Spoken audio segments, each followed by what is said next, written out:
Ngayong gabi sa Counterpoint, aalamin natin ang storya sa likod ng mga kontrobersya. Kikilalanin natin ang mga personalidad at kanilang mga paninindigan. Aalamin natin at liliwanagin natin ang mga issue na mahalaga sa lipunan. Ako po, si Salvador Panelo at ito ang Counterpoint.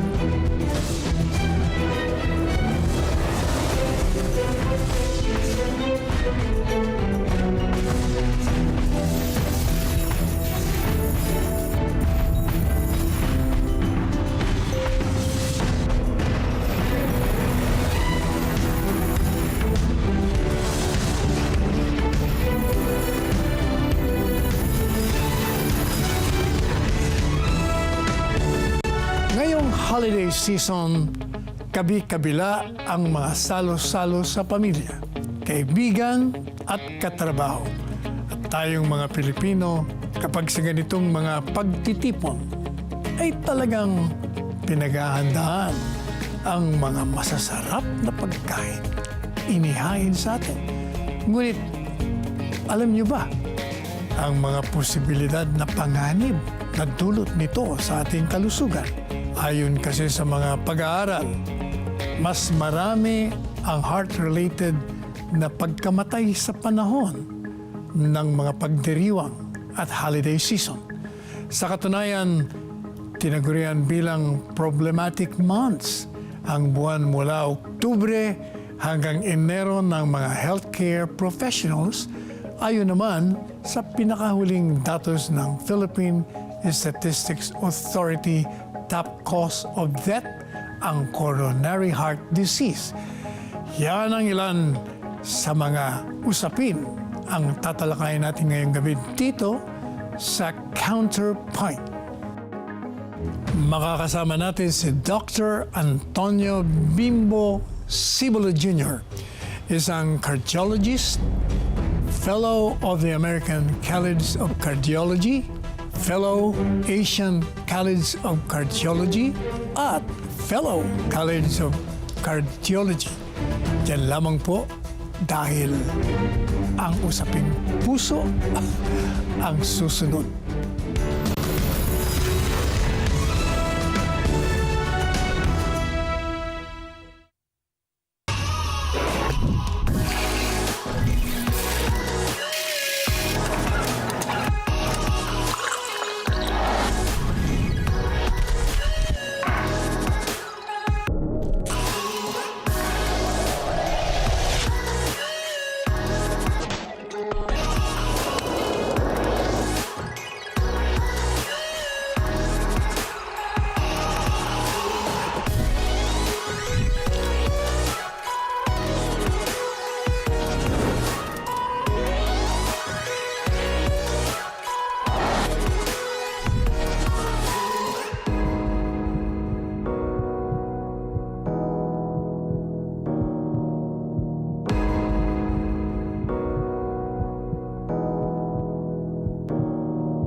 Hello everyone, this is Dominic Ochoa.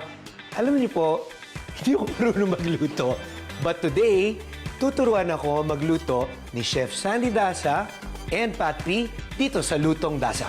Ang ating menu for today ay afternoon treats like roasty potato pizza, tuna macaroni salad. This looks exciting. Hot honey chicken tenders. And lastly, may konting dessert tayo. Ang matamis at maalat na kamote merienda recipe. Dito lang po sa Lutong Dasa, 11 a.m. this coming Saturday sa Net 25. Let's get together sa Net 25. Sa Net 25. Abangan niyo po kami tuwing Sabado at Linggo, 8 to 9 a.m. Dito lang yan sa Net 25. Ito ang tahanan. Ako po si Ate Sherilyn.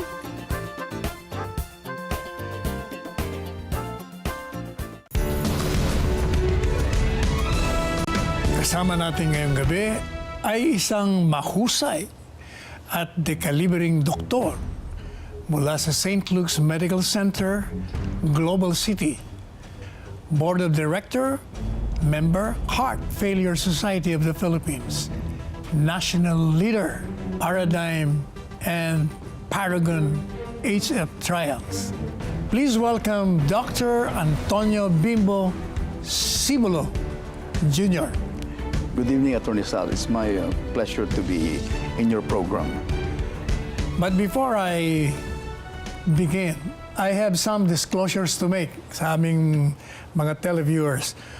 One, Dr. Bimbo is a personal friend. We've been friends for the longest of time. I was in college, he was in high school. Kaya ganyan ho kami magkalapit. Pangatlo, ang hirap pong hanapin ito. Napakahirap. Hindi lang ito makatanggi sa akin. Marami na itong tinanggihan. Hindi lang ako makatanggi sa akin. Anyway, puntahan na po natin. At unang-una, salamat for taking time. My pleasure. Unang tanong, alam ng lahat na ikaw ay isang eksperto sa sakit ng puso. 40 years. 40 years? Yeah. 40 years na ba? Parang nung uli yata kita makita, high school ka pa eh. Totoo. Except for one occasion yata. Anyway, can you tell us about this heart disease? Ano ba talaga itong heart disease na ito? Bakit ito ang pagkakaalam ko, itong pinakamalaking bilang ng dahilan ng pagkamatay ng tao? Yeah. If kung titingnan natin ang mga PhilHealth records, nilalagay kasi nila diretso, cause of death, cardiac death. So, that's the ultimate thing that's gonna happen to isang tao. Kaya dumadami ang tinatawag na heart disease. So now we are being very careful sa pag-diagnose kung ano talaga ang cause of death na hindi lang puro heart disease. But having said that, totoo naman na talaga ang cardiovascular disease is the leading cause of death or mortality worldwide. So when you say heart disease, ang daming klase yun. Ang daming klase. Foremost, ang pinaka-common, itinatawag na coronary artery disease. So when you talk about coronary artery disease, ito yung sakit ng ugat which supplies the heart muscle. Okay? So pag yun ay nagbara, the supply to the heart muscle stops and that dies. Depending on the extent of involved muscle, that will spell whether you become dead or alive. Kung maliit lang, you will survive. But if it involved more than 40% of the heart muscle, in particular, yung tinatawag na left ventricle, nobody survives. So yun ang coronary artery disease. Now, meron pa isang tinatawag na heart disease, yung tinatawag na valvular heart disease. Sa loob naman yun, hindi kasama yung tinatawag na coronary arteries. Ito yung mga rheumatic heart disease. So, yung mga valvular nakakaproblema, nagiging stenotic or matitigas, and it prevents the blood flow of blood to the system. So, depende sa severity, depende sa klase, and you encounter more problems as you leave it at that na hindi ginamot yung valvular heart disease. The other one is cardiomyopathy. Cardiomyopathy is specifically disease of the heart muscle. Kagaya ngayon, no? May COVID, may mga nagkakaroon ng myocarditis, and ang heart muscle nagiging maga, and humihina ang contraction. Ang good news is that in about 2 to 3 months, nag-recover naman yung myocarditis, and sana, most patients naman, they develop normal function after 2 to 3 months. So, ang daming klaseng heart disease. But these are the more common types. Meron pang congenital heart disease. So, mahaba ng usapan yun. Pero ano ba yun? Sa bata. Yung mga defect, may mga hole in the septum, o kaya mali-mali ang connection ng pinanganak, na-opera na maaga yun. So this is at the realm of the pediatric cardiologist. Ako, adult cardiologist. Ngayon, nabanggit mo. Kasi meron kaming anak ni Selling, special child namin, si Carlo. Yes. May butas ang puso nun eh. Right. He passed away 6 years ago. Yeah. Pero Pero nag-heal siya by itself yata eh. Is there a syndrome na Down syndrome. Down syndrome? Ang Down syndrome, mas complicated ang mga combination noon eh. Na kuminsan, hindi tama yung pagkabit ng pulmonary artery and aorta to the particular chamber. And they really need surgery. But commonly, the most common kind of congenital heart disease is atrial septal defect. Yung septum, dividing the upper chambers of the heart, yung atria ang tawag, may butas. Now, in about 3 to 5 years, pagkatapos pinanganak, kadalasan dyan, lalo na kung muscle involvement, nag-grow, nagsasara din, including sa septum, sa ventricle, meron mga tinatawag na PDA, patent ductus arteriosus, it can heal. But if after 5 to 10 years hindi nag-heal, at malalaki yung mga defect, kailangan ng talagang pasukin, can do open heart surgery. And now, hindi lang open heart surgery, may mga tinatawag na shunt devices na amplatzer ang tawag, parang umbrella, pinapasok and then tinatakpan yung butas. That's the advanced way of treating this defect. But not all patients can do that. Only specific defects. How dangerous is heart surgery? That's a very good question. Ako positive thinker ako eh. So I would say that the worldwide experience, even in the Philippines, sasabihin, Doc, mamamatay ba ako? Ano bang death rate ng cardiac surgery? Ang sagot ko, ano yung success rate? The success rate is about 98 to 99% in the good centers. So, when you talk about cardiac surgery, I'm talking about the bypass surgery. 98 to 99% success rate. So only 1 to 2% really pass away from the procedure. And usually, what's the cause of the failure? Well, usually when you have patients na highly complicated, for example, may kidney disease, may diabetes, may lung problem, yun, medyo higher risk yun. I would say 3, 4, maybe 5% risk. And the elderly, usually higher risk. But ordinarily, the risk is very low. We have gone a long way. I do remember nung way back 1975, in the 70s, when I joined the heart center noon, talagang mataas yung mortality noon. And patients stay very long in the hospital. Nowadays, after an open heart surgery, they only stay for 5 to 7 days. Oh, really? And they're back. And usually in 6 to 8 weeks, they're up and running and back to society, doing gainful living. Meron yung bypass. Bypass means dalawa. No. Ano ba yun? Bypass is simply relieving the pressure from the stenosis ng barado, then putting a new artery from the aorta distally to the block. Parang dumaan ka ng C5 instead of EDSA. Yun ang gusto ng bypass. Now, depende kung ilan ang barado. Usually, we recommend bypass when you have at least 3 lesions. 3 lesions. Pero kung ang lesion mo ay 1 to 2 lang, kayang-kaya ng interventional cardiologist yan. That's where they do stenting, angioplasty, and stenting. Pero ngayon, matatapang mga interventional cardiologists, they would do 3, 4 stents for those patients who refuse bypass surgery.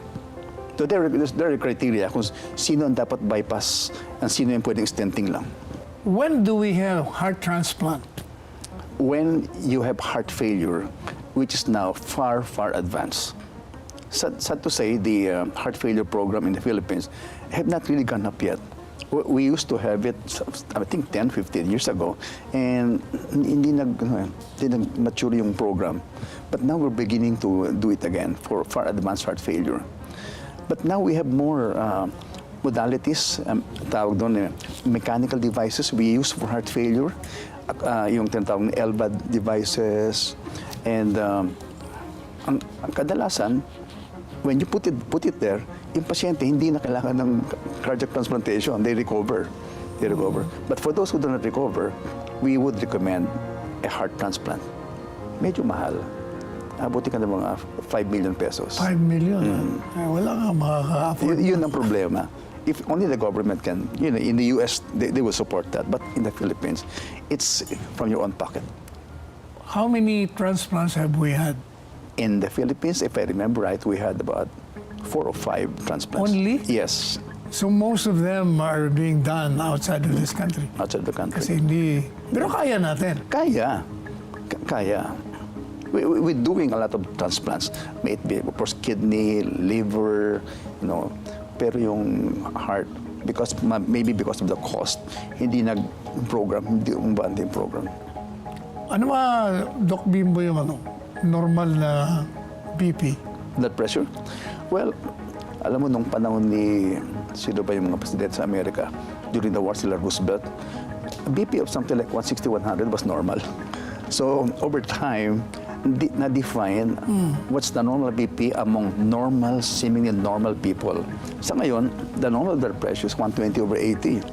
So, pag ang BP mo is 130 over 80, you're not considered as hypertensive or pre-hypertensive, which is ridiculous. But it doesn't mean na gagamutin mo na giving medicines. Lifestyle medication, lifestyle changes is recommended pag 130 over 80.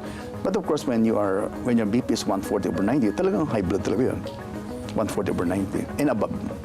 Ay, yung normal na sugar level naman? Well, when you talk about sugar, it's 100 and below ang normal sugar. So, how do we diagnose diabetes, no?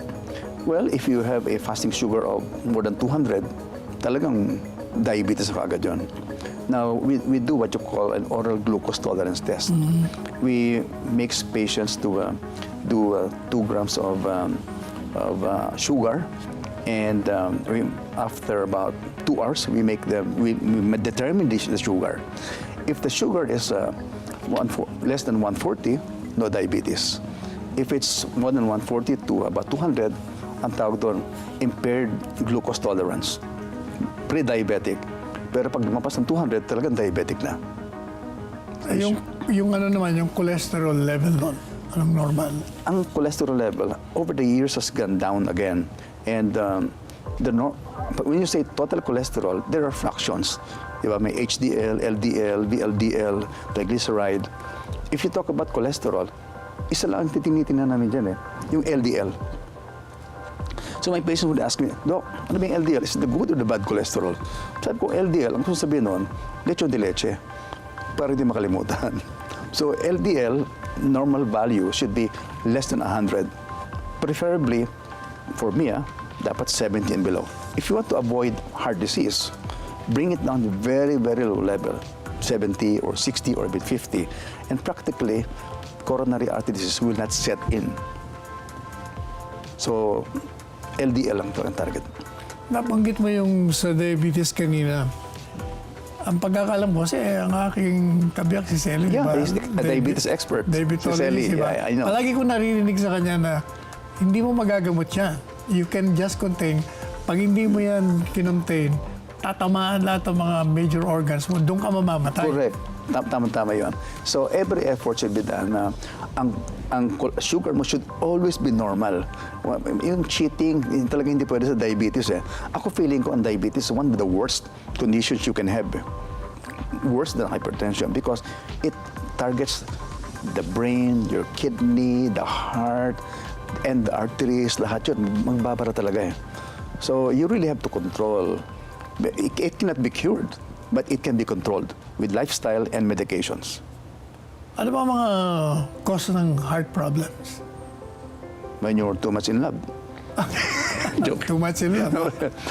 may tinatawag. That's my specialty nga pala. Broken hearts. Okay. Anyway, may tinatawag na major risk factors.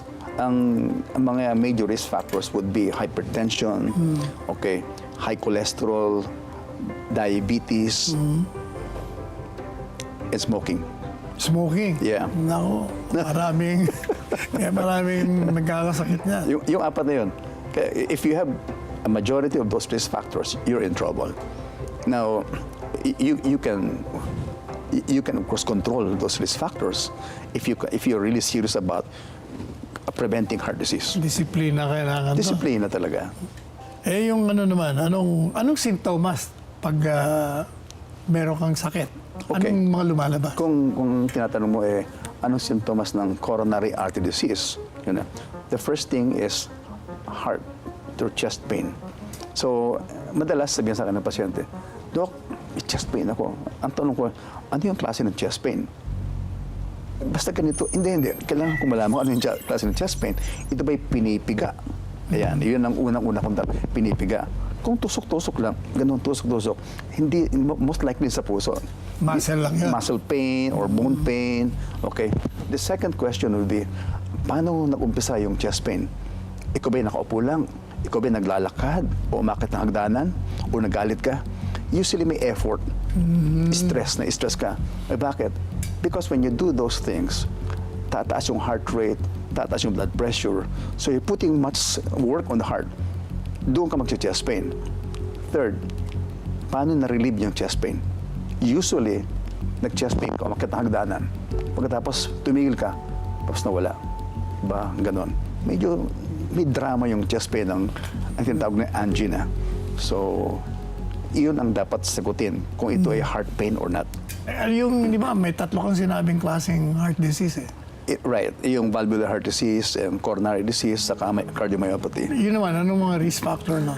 Yung valvular heart disease, rheumatic heart disease, it starts early with, sabi nila, from streptococcal infection. And repeated sore throat, repeated sore throats, in particular, a strain of the beta hemolytic streptococci. It goes into the heart, nangungulubot yung mga valvula, and it destroys it. And over time, paulit-ulit, talaga nasasira. So, yung heart, yung valve natin na bumubukas, nasasara, kuminsan, na-restricted na ngayon. O kaya, maluwag-maluwag. Okay. Cardiomyopathy naman could be from genetic. Daddy ko namatay sa dilated cardiomyopathy. Could be genetic from inherent muscle disease or restrictive cardiomyopathy, para bang hindi nakaka-relax yung heart maybe from inflammation. Pag merong mga handaan, celebrations, di ba? Malakas kumain ng tao eh. Sa tingin mo, anong mga sakit ang nagre-resulta sa sobrang mga pagkakain sa mga celebration ng ganito? Yun ang problema ngayon because we now in a holiday season. Yeah. Yes. And siyempre, kasayahan. And we have to avoid yung tinatawag na binge drinking. What's that? Binge drinking, sobrang inuman talaga. So we should avoid that. And then, you have to avoid very salty food. Ngayon, kung ikaw ay nainom na sobra, you try to dilute by drinking more water. Yan ang ginagawa ko kasi ako, sabi ni Selly, masyado malakas na tumalat, pero I kept on drinking water. Kaya, para mailabas mo. Kasi usually, di ba, yung sa salt daw nagkakaroon ka ng gout. Salt? Salt ba? Di ba? Pag mahilig ka sa... Actually, protein. Protein. So avoid too much fat. Avoid too much sugary-rich foods. Pag malakas ka sa salt, anong sakit ang... Hypertension. Hypertension. Wala naman ako hypertension. Alam mo yung salt kasi, ang recommendation is just 5 grams of salt in the diet. Okay? Yung mga normal, I would usually say, hindi ko sinabing walang asin na pagkain, kaya lang, kung ano yung sangkap sa kusina, yun na yun. Pagdating sa mesa, bawal na yung mga sausawan. Bagoong, patis, toyo, talagang bawal. Ang Filipino diet, inherently, mataas talaga sa salt. 5 to 10 grams ang Filipino diet. So, pag dinagdagan mo pa ng mga toyo, sausawan, may mga pamilyang mahilig may sausawan, di ba? At talagang mataas ang hypertension sa kanila. Basta kailangan uminom ka ng maraming tubig pag mahilig ka dyan. I don't know if that works. Ganon? Oo. Akala ko ba sabi mo kanina, yung... Sa alcohol. Sa alcohol. Para ma-dilute. Right. Yeah. Now, Doc Bimbo, I'm sure you've heard of this keto diet. Oh, keto diet. Ano bang masasabi mo dyan? Maraming nagkakahiling dyan. I know, because it induces weight loss, di ba? I think the rationale is, when we exercise, and of course we eat carbohydrates, fats, and protein, the first thing to burn is your carbohydrate. Okay? So you lose your carbohydrate. Pag naubos ang carbohydrate mo, ando na yung fats. And then the last to burn is your protein. You don't want to burn your muscles, no? So, sa keto diet, they remove the carbohydrate. Parang the first to burn is your fats. Kaya lang, Ang hindi ko lang gusto sa keto diet, and it's been recommended in the big societies nationwide, internationally. Ang sabi, you have to eat more cholesterol. And I've seen that among patients, their cholesterol goes up, and may mga na-atake sa puso, and it can also induce ketosis, acidic ang pH mo, and that's kind of dangerous. And of course, if you do it only for about 2 or 3 months, controlled naman sila as long as they don't really do it for 6 months to 1 year. Delikado na talaga yon. And it will have a bad result and an effect on your cardiovascular system. Doc Bimo, puntahan natin itong, di ba, hanggang ngayon wala tayong Secretary of Health. Ang tanong ko sa iyo, bilang isang doktor, sa tingin mo ba napakahalaga na magkaroon tayo ng Secretary of Health sa Department of Health? Hindi, ano lang. Of course, because if you have a Secretary of Health, lalo kung doktor, alam niya yung the different aspects of healthcare. And we need a leader to guide the different departments and the different employees. We need a Secretary of Health. Maybe it's coming. Sa tingin mo ba, sa inyong profesyon, meron ka bang mga nakikitang pwedeng maging Secretary of Health? Baka siguro tulungan natin to si Presidente. Mukhang nahihirapan eh. Meron naman. Sino ba mga nasa... I cannot name names kung sino yun. Hindi, yung mga naririnig mo, not necessarily yours. Yung mga naririnig mo na pwedeng o kaya pwedeng maging. Actually, from the rank and file sa DOH, may mga tao doon na pwede. But yung mga tagalabas, ayaw ba ng mga tagalabas na pumasok sa gobyerno? Kung ako, ikaw, halimbawa. kung ako inimbita, hindi ako papasok. Kasi yung kaibigan natin si S.B. Cabral, dating Secretary of Health, di ba? Correct. She was a very good Secretary of Health. Right? Bakit naman kung ikaw ayaw mo? Tanda na ako, Atty. Sal. Gusto ko na mag-relax. Ang daming problema ang DOH. And sisilipin ka all like under the microscope. I'm now in my relaxation phase of my life. Mamaya, pagbabalik po ng Counterpoint, aalamin naman natin ang personal na buhay ni Dr. Bimbo with his permission of course.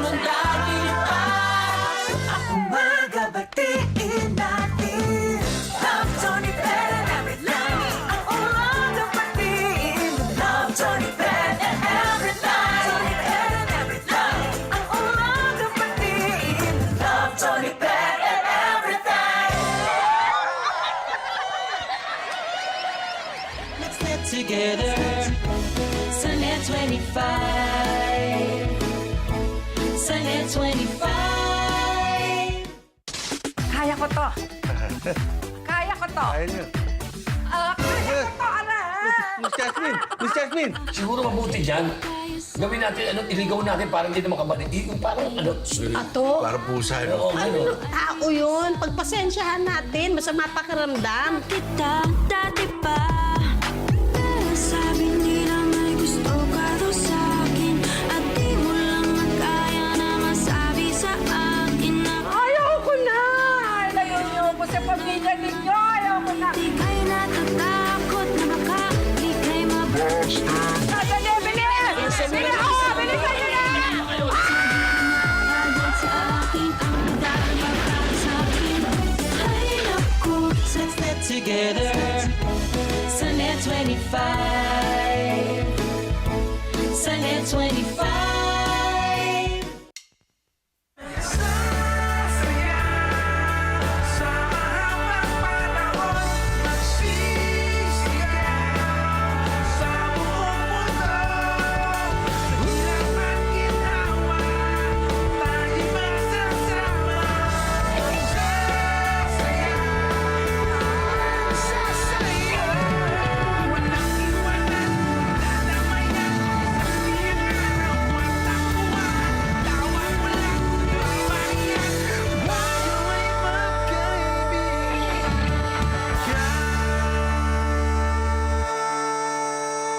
Goodwill Season 4, tuwing linggo, 5 p.m. Dito lang sa Net 25. Let's get together. Sunday 25. Sunday 25. Kilalanin natin si Dr. Antonio Bimbo Sibulo Jr. sa mas personal na bagay naman. Usaping puso. Puso pa rin ang pag-uusapan natin. Unang, siyempre, pag sinabing puso, ang unang tanong sinong malapit sa puso mo? Siyempre, yung kabiyak mo. Siyempre. Pinakilala mo na sa akin yun. Correct. Si Susan, di ba? Hindi Attorney, sabi ko makinig ka sa program natin, baka sabihin ko huwag ka na makinig. Stanley. Malapit naman pala isa rin siyang doktor, di ba? Yes, siya. OB-GYN siya. Saan kayo nagkakilala? Well, Estudyante pa kayo? yes, sa UARM noon. Intern ako noon and clerk siya. He was 4th year. So, nakita ko siya. May boyfriend siya noon. Inagawan mo? Of course. On the rocks daw sila Okay. Okay, so valid. So, sinundan ko siya hanggang makarating sa Veterans Memorial Hospital. Hindi ko na pinakawalan, siyempre. Doon ako nag-training na rin. Kasi andun din yung dati niyang boyfriend. How many children do you have? 3. Ano ito? May doktor ka? Okay, abogado yung ka? eldest ko is a businessman in a small drug company. Siya ang presidente. The second one is a doctorate in music. Doctorate in music. Kumakanta o nagpapiano? Kumakanta, nagtuturo. Sa Denver, Colorado. Kanino nagmana yun? Sa'yo, sa asawa mo? Hindi ko alam Baka sa lola ko. And the last one, yung youngest, is a doctor. Nasa Las Vegas. Yun ang nagmana kay Susan. Stanley. Este. Kala ko. Oo nga pala. Sige. Wala lang Susan. Bakit pa palagi ko naalala yung Susan? Baka ikaw may Susan. Hindi sa akin Susan, iba Cecil. Anyway. Tapos yung isa, tatlo Tatlo nga. Yung isa music, yung isa doktor, yung isa negosyante. Yes. Yun na nasa Pilipinas. And I have one apo sa kanya. May apo ka na. Right. 2 apo ko sa Las Vegas, who incidentally flew in to Manila for the holiday For the season. holiday, Right. Matagal ka na ba nagpa-practice? Oo naman, way back in 1982 after I graduated. Initially, I wanted to go home to Bicol to practice. Bicol nga ka, hindi mo inisip yung abroad, ha? Ano? Bakit? Remember nung 1982? Yeah. Martial law years. Okay. Ang hirap magbiyahe. And you need so much clearance to be able to travel abroad. In fact, bago ako nag-graduate ng medicine, kumuha ako ng ECFMG, yung licensure exam for the US. Pumasa naman ako. Kaya lang, nakilala ko ng asawa ko. So maybe that was also one reason kung ba't hindi ako umalis. Yun ang talaga. Yes. Pinakamabigat na dahilan. Right. Ayaw mong iwanan. I never regretted that I stayed in the Philippines. Teka muna, hindi ba pamilya kayo ng mga doktor? Right. Alright. Did it ever cross your mind na hindi ka mag-doktor? Oh, ever no. since talagang doktor ka? When I was in elementary, di ba, uso yung Islam book? Yes. Sabi, what do you want to grow when you grow up? Alam mo sagot ko? To be a cardiologist. Kasi daddy ko was a doctor. He was a cardiologist in Naga. We are really a family of doctors. Like, malolo ko, sa mother side ko, is also a doctor. When my dad, nag-mayor ng Naga ang daddy ko, during magsaysay time. Hindi ko yata. Hindi mo alam na, Hindi ko nabutan na niya. alam yan. Tama. Siguro mga 6 months lang, when hindi pa talaga city yung Naga. Then he went to the States. I went to stay with my grandfather. Alam mo saan? Inarihan, Calamanga. And that's where I had my grade 1 in a barrio school. So when he came back, dumating siya, we transferred back to Naga. Grade 2 na ako doon. And until matapos ako ng elementary, hanggang high school, I was a very ordinary student, sa totoo lang. Ano mo mga memories mo sa high school? Maliban doon sa memories mo, nakasama ako. Nung tayo ay sabay naliligaw. Oo, sabay nating Same house. girlfriend yung magkapatid. Oh. Well, ang memories ko, barkada talaga. Hindi ako seryoso sa pag-aaral noon. And, but still sabi ko, gusto ko pa rin maging doktor. So, nag-apply ako sa Manila, hindi ako tinanggap sa pre-med. So, ang daddy ko naman, hindi man sa mahilig makipag-kausap ng mga doktor doon. Bumalik ako sa Bicol, nag-University of Nueva Cáceres ako for 2 years. And then, after 2 years, went back to Manila. Tinapos ko yung pre-med ko sa Manila until I applied for College of Medicine. Doon ako naging serious talaga sa pag-aaral. Would you say that your father was your idol as a doctor? Yes. Yan Yes. talagang naging inspirasyon. Foremost cardiologist na nagayon noon panahon eh. Ikaw ba pag bilang isang doktor at nakikita mo yung mga kamag-anak mo na kumakain ng mga unhealthy foods, anong ginagawa mo? Pinagsasabihan ko. Ang Pinipigilan mo? unang pinagsasabihan ko, yung asawa ko. Dahil mahilig kumain? Grabe. Attorney Sal, kung makita mo lang yung cholesterol niya, sky high. And sabi ko, you know what, if you don't stop, mamamatay ka. Hindi naman natatakot. Hindi, natakot na. Now, talagang well-controlled ang cholesterol niya talaga. Alam mo, ang doktor masyadong seryosong profesyon. Anong ginagawa mo? Hobbies, for instance. Meron ka ba? Of course. Golf is my number 1 hobby. And I play at least... Anong handicap mo? Iba na ngayon kasi may edad na ako ngayon. It used to be 10 and 12. Mababa noon. Pero ngayon, even bogey na ako ngayon. So Ano bang hobbies mo? Do you do workouts? Before the COVID, I used to go to the gym 3 times a week. But because of the COVID, nawala. Natakot ako sa COVID sa gym. Have you ever had COVID? Yeah. Nakailang kang COVID? 1. Once na. I was able to avoid COVID for 2 years in the Philippines. And then I went to the States for a reunion. I had COVID in 2 weeks. 2 weeks versus 2 years. When I saw my siblings, nagkita-kita kami, walang mga maskara. Yung isa pala na-expose. Lahat kami, 14 kami na-expose sa Houston. Sa Houston, walang maskara doon. Sa Texas. So, sa ngayon, di ba dumating yung isang anak mo? Yes. So, dalawa na silang nandito? Yes, dalawa na. Dalawa. Yung isa, wala bang balak? Very busy sa music scene niya. Daming performances. Nagpe-perform siya, ha? Oh yeah, ngayong holiday season. Involved sa church, nagtuturo, and sa opera, kumakanta. Single siya? May asawa na. May asawa na rin. Pero wala pa siyang anak? Wala. Ang apo mo lang dito sa dumating? Yes. Saka doon sa nandito na babae. Ay, ilan ang apo mo? 3. Sa babae 2. Talo kita ako, Tapos Siyam. Yours? Hindi, Siyam kasi meron akong adopted daughters. So meron akong 3 doon. Tapos dito sa kabila, 6. Wow. Prolific, ha? Oo, pero kulang eh. Kulang pa. Kulang pa kasi gusto ko palagi may baby sa bahay. Mabuti meron ako ngayong 9 months na anak ni Paolo, yung lawyer ko. Kaya yun ang kalaro-laro. And we were just 1 unit away from each other. Kaya umaga hapon kami kasama ko. Pero yung COVID, it taught me how to stay with my wife for 2 years na kami lang dalawa. Hindi ka makalabas. Nag-enjoy lalo kung we became closer in terms of our relationship. Oh, yun ang isa sa magandang nangyari sa COVID. Oh, no. Napuwersa kang Sabay kami sa bahay. nanonood ng K-drama. Isa ka rin pala doon, ha? Na-influence ako ng... Yung kabi ako, mahilig din doon, eh. Kaya lang, pag hindi siya tumitingin, nililipat ko. Anyway, punta naman natin yung ating interesanteng segment.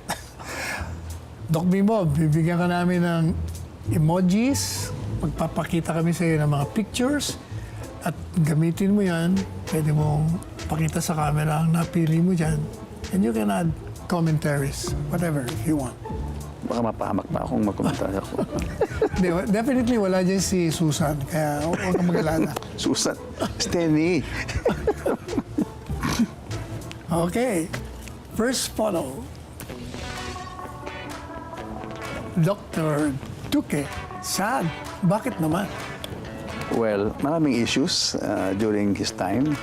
And mahirap na buksan uli yun. there were some failures in the past.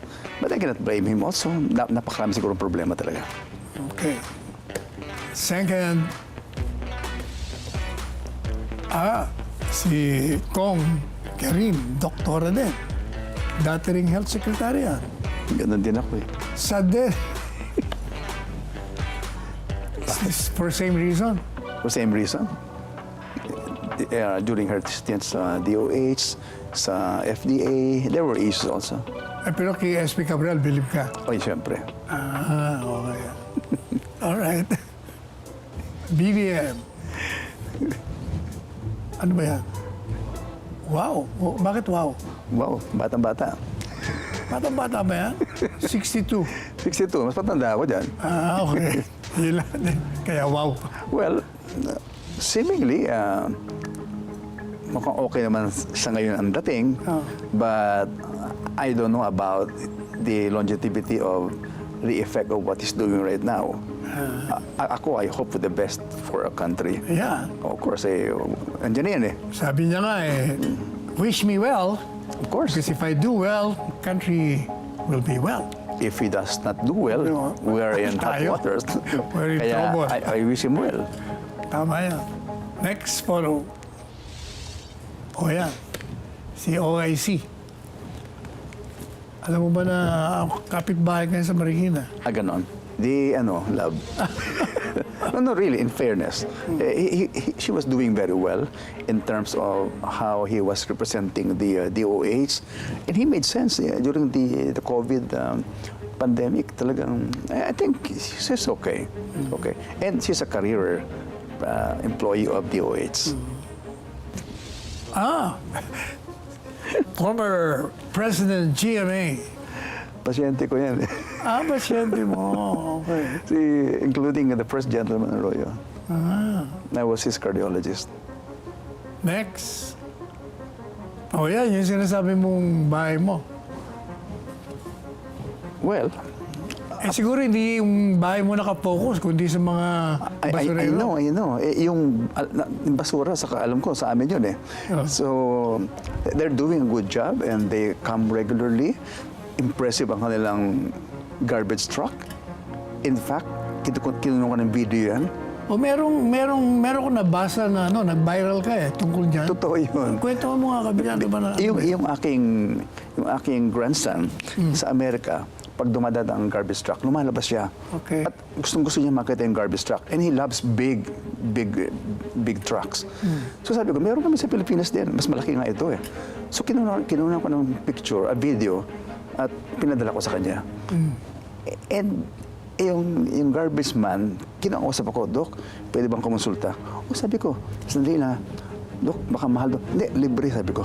Puntahan mo lang ako, sabi ko. Hindi ko kalain nag-viral. Pinalibre mo siya. Siyempre, pag walang pera, you have to serve Ngayon pala yung story. for humanity. Yeah. Thank you very much, Dr. Antonio Bimbos Sibulo Jr. for giving time for this show. Alam mo, first time kami nag-interview, nag-guest ng isang espesyalista sa... Actually, hindi. Pangalawa ka na. Although, in passing lang yung sa kabiyak ko eh. Pero ikaw talaga nakapokus sa iyo eh. So, para magkaroon tayo ng heart-to-heart talk. Thank you so much. My pleasure. Sa pagbabalik po ng Counterpoint, aalamin naman natin ang mga mahalagang paksaing kaugnay sa mga persons with disabilities.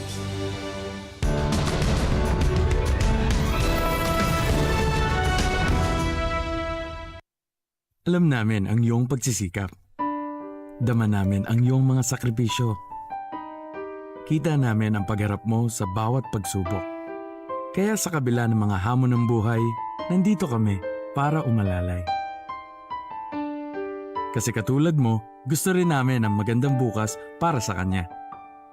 Hatid namin ang dekalidad na edukasyon at makabagong pasilidad sa abot kayang halaga. Kaya huwag ka na mangamba. Sasamahan ka namin tuparin ang mga pangarap niya.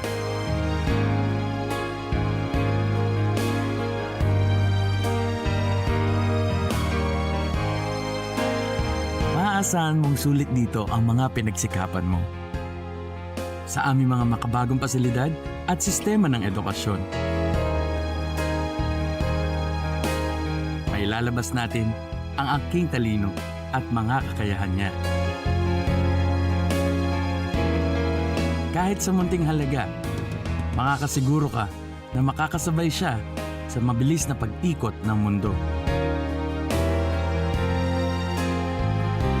Sa New Era, karamay mo kami sa bawat hamon. Kaagapay mo kami sa bawat hakbang.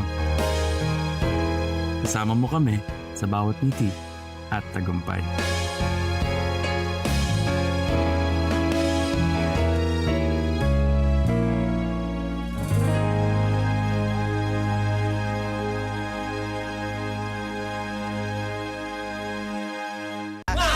Gusto mo bang malaman ang latest? Si Tita Wela! May malaking problema.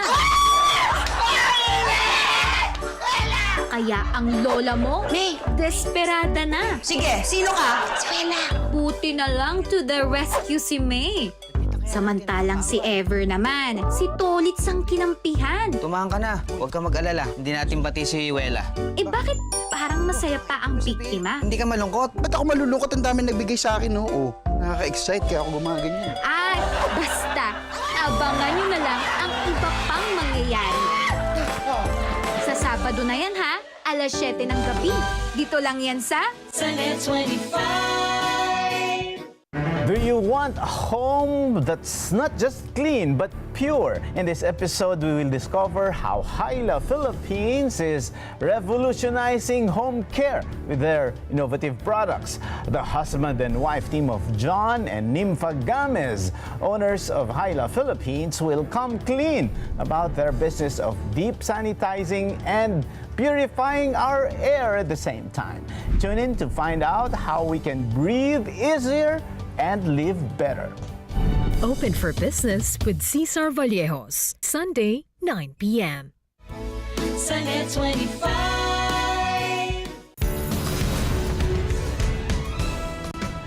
Sa ginawang pag-aaral ng International Disability Rights Monitor o IDRM, 57.1% lamang ng persons with disability sa bansa ang tinatayang employed o may trabaho. 30.9% dito ay katuwang ng pamilya sa agrikultura bilang magsasaka, mangingisda, habang 10.8% dito ang laborer o unskilled workers. Malaking challenge para sa mga PWDs ang makahanap ng trabaho. Kaya malaking tulong ang mga kumpanyang nagbibigay trabaho sa mga Pilipinong may kapansanan. Tulad na lamang ng Embrace, Organization for Differently Abled Incorporated. Kasama ang ilang mga Net25 artists tulad ng Kada Umaga Squad, Tony Pet Gaba, Diana Meneses at Wedge Kudjama at mga bumubuo sa Embrace. Naging matagumpay ang pagbubukas ng kanilang ikalawang branch sa Tagaytay City.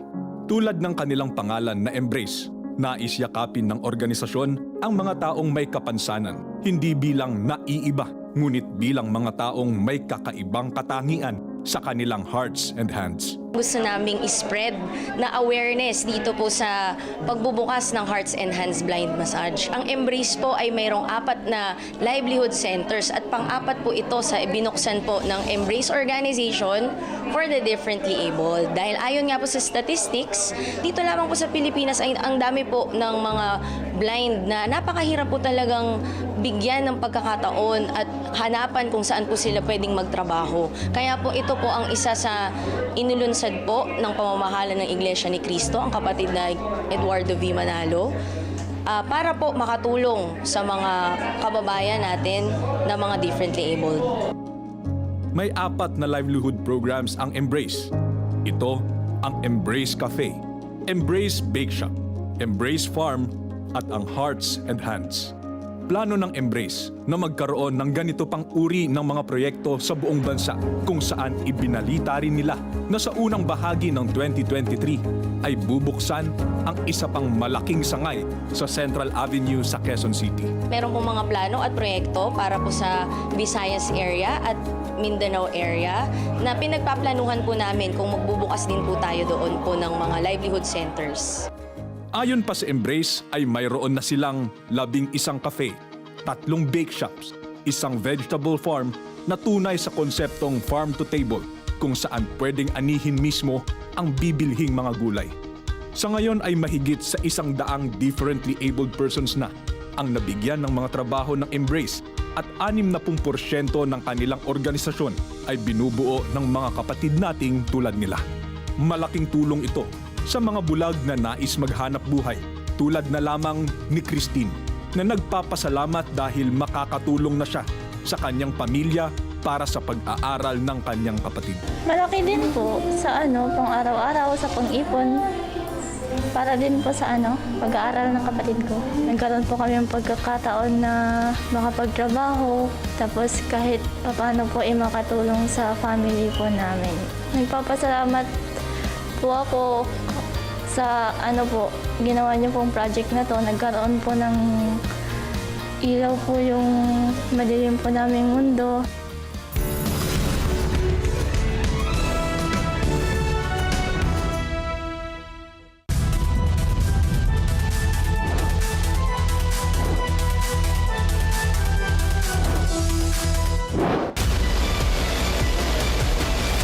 Viral ngayon, mga nakaligtas sa landslide sa Antipolo City, sumisigaw ng responde. Dati pong may nakatayong bahay, ngayon lupa na lang po yung natira. Nawawala pa po yung nanay po namin, tsaka po yung 8 taon po na pamangkin. Exclusive! Ina na humihiling ng kaunting kabuhayan para sa anak niyang may mental disability, re-respondehan na. Malakas ang loob niya dahil meron siyang urge na makapaghanap buhay. Yun lang ang hiniling niya sa akin eh. At grupong tumutulong sa pagsagip sa mga nanganganib ng Philippine Eagles, certified e-responder na rin. Sabado, alas 6 hanggang alas 7 ng gabi, ito ang Responde, Mata ng Mamamayan. Let's get together. Sunday 25. Sunday 25. May init na issue at malalim na talakayan. Wala namang scandals, wala namang corruption issue or anything of that magnitude to warrant a change in leadership. Ang news commentary show na matapang at may paninindigan. Tita, ito ngayon may Chinese mafia, nakakakuha ng mga authentic na Filipino birth certificate. Well, ako because nga sabi ko, ibabalance mo lang naman yan eh. So, maging mas stricto lang tayo, siguro taasan natin yung ante. Ano sa palagay nyo? Monday to Friday, 8 to 10 a.m. Dito lang sa Net 25. Let's get together. Sunday 25. Sunday 25. This Sunday on Cine Throwback.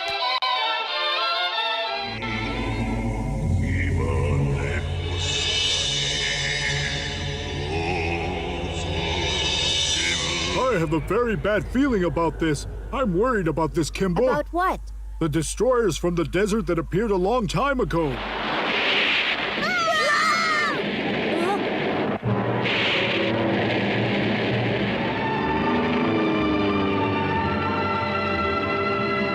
We've gone too far from home.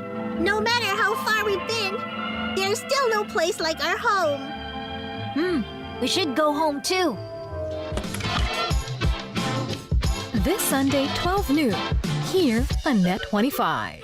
Let's get together.